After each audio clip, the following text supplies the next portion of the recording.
Le scandale a-t-il pris le dessus sur le jeu ? Est-ce l'arbitre qui a définitivement gâté le match en fermant les yeux sur ce pénalty flagrant pour le Mali ? Ou est-ce l'incompétence tactique d'une attaque sénégalaise en panne d'inspiration qui nous a infligé cet ennui mortel ? Soyons honnêtes, les cadres du Cameroun et du Sénégal étaient-ils simplement fatigués ou ont-ils montré hier soir qu'ils sont finis, cramés, incapables de tenir 90 minutes à haute intensité ?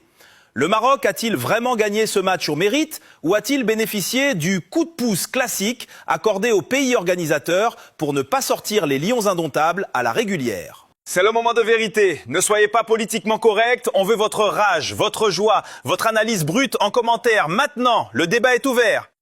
10 janvier 2026, Tanger, au lendemain du chaos. L'aube se lève difficilement sur le continent africain ce matin. La poussière des duels est retombée, les fumigènes se sont dissipés, mais une odeur persiste dans l'air, celle de la poudre, du soufre et pour beaucoup, celle de l'injustice. Ce que nous avons vécu hier soir dépasse le cadre du sport. Ce n'était pas du football tel qu'on l'enseigne dans les académies. C'était une épreuve de survie, une tragédie en 2 actes, jouée dans une arène où les gladiateurs semblaient parfois se battre, non pas contre l'adversaire, mais contre des forces invisibles. La peur, l'épuisement et un arbitrage aux décisions plus que discutables. Si le Sénégal et le Maroc se réveillent en demi-finalistes, ils ne le font pas avec le sourire conquérant des vainqueurs indiscutables. Ils le font avec les traits tirés des survivants d'un naufrage. Ils sont passés, oui, mais à quel prix? Et surtout, avec quelle légitimité aux yeux de l'histoire? L'étouffement, la peur et le sifflet muet. On nous avait vendu le match du siècle en Afrique de l'Ouest. Une opposition de style, une fête fraternelle et féroce. Au lieu de cela, nous avons assisté à une partie d'échecs jouée sous anesthésie générale. Un match où la peur de perdre a paralysé chaque neurone, chaque muscle, chaque intention. Mais au-delà de l'ennui technique, c'est la colère qui domine les débats post-match côté malien. L'arnaque tactique ou arbitrale ? Dès le coup d'envoi, le scénario était écrit, mais il était vicié. Le Mali n'est pas venu jouer au football, il est venu livrer une guerre d'usure. Un bloc bas, compact, une toile d'araignée tissée pour capturer les attaquants sénégalais. Et le Sénégal est tombé dedans, tête la première. Mais analysons froidement, pourquoi les Lions, champions en titre, ont-ils semblé si impuissants ? Est-ce le talent qui manquait ? Non, c'est l'intensité. On a vu des stars sénégalaises, celles qui brillent chaque week-end en Europe, errer sur le terrain comme des âmes en peine. Les joueurs n'étaient-ils pas en forme ? C'est la question qui fâche. Des courses tranchantes devenues des trous, des duels physiques perdus à l'épaule. On a eu l'impression de voir une équipe sénégalaise aux jambes de plomb, usée par une saison trop longue, incapable d'accélérer le jeu face à des Maliens morts de faim. Et puis, il y a l'éléphant dans la pièce, l'arbitrage. À la 58e minute, sur cette incursion malienne, il y a contact. Tout le monde l'a vu. Le ralenti le montre, le pied traîne, le déséquilibre est réel. Dans n'importe quel autre match, le VAR appelle l'arbitre. Ici, rien. Silence radio. Le jeu continue. Est-ce que l'arbitre a gâté le match pour les supporters maliens ? La réponse est une évidence douloureuse. On a eu le sentiment désagréable que le statut du Sénégal pesait plus lourd dans la balance des décisions que la réalité du terrain.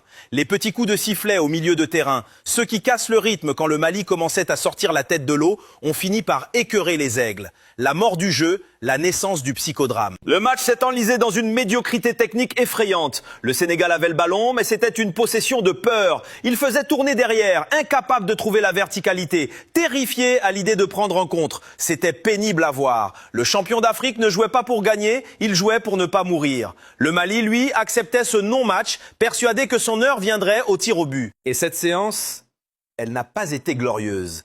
Elle a été irrespirable. Quand les frappeurs s'avançaient, on ne voyait pas de la confiance, on voyait de la terreur pure. Les regards fuyants des tireurs sénégalais en disaient long sur leur état psychologique. Ils savaient qu'ils ne méritaient pas de gagner dans le jeu.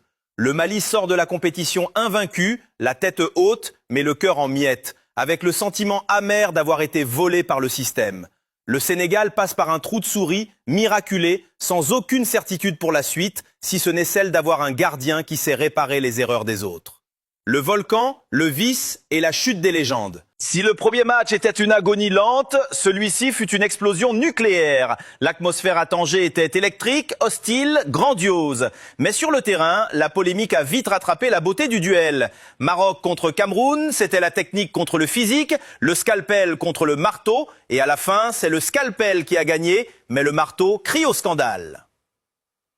La fatigue ou le déclin des Lions indomptables? Parlons franchement du Cameroun. Pendant 30 minutes, ils ont fait illusion. Ils ont imposé ce défi physique brutal qui est leur marque de fabrique. Mais très vite, la réalité physiologique a rattrapé le mythe. On a vu des cadres camerounais, des légendes vivantes, tirer la langue, les mains sur les genoux dès la 60e minute. Était-il pas en forme? C'est un euphémisme. Face à la vivacité des ailiers marocains, certains défenseurs camerounais ont paru avoir 10 ans de plus. Le retard dans les interventions, les tacles en retard, le manque de lucidité. Ce n'était pas de la malchance, c'était de la faillite physique. Le Cameroun a perdu parce que ses soldats les plus gradés n'avaient plus de munitions dans les jambes. Le coup de pouce à domicile? Cependant, la victoire marocaine 2-1 est-elle totalement propre? Les Camerounais vous diront que non, et ils ont des arguments. À 1-1, alors que le Cameroun semblait reprendre le dessus mentalement, l'arbitrage a subtilement changé de visage. Chaque contact 50-50 était sifflé pour le Maroc, chaque duel aérien un peu rugueux était sanctionné contre le Cameroun. C'est ce qu'on appelle l'arbitrage maison. Ce n'est pas un pénalty imaginaire, non, c'est plus vicieux. C'est une accumulation de micro-décisions qui empêche l'adversaire de jouer, qui brise ses contre-attaques, qui le frustre jusqu'à la faute stupide. Le but de la victoire marocaine arrive dans ce climat de frustration intense. Le Maroc a joué avec vice, avec intelligence, profitant de la moindre faille arbitrale pour gagner du temps, pour provoquer des fautes. Est-ce de la triche ou de l'expérience? La frontière est mince.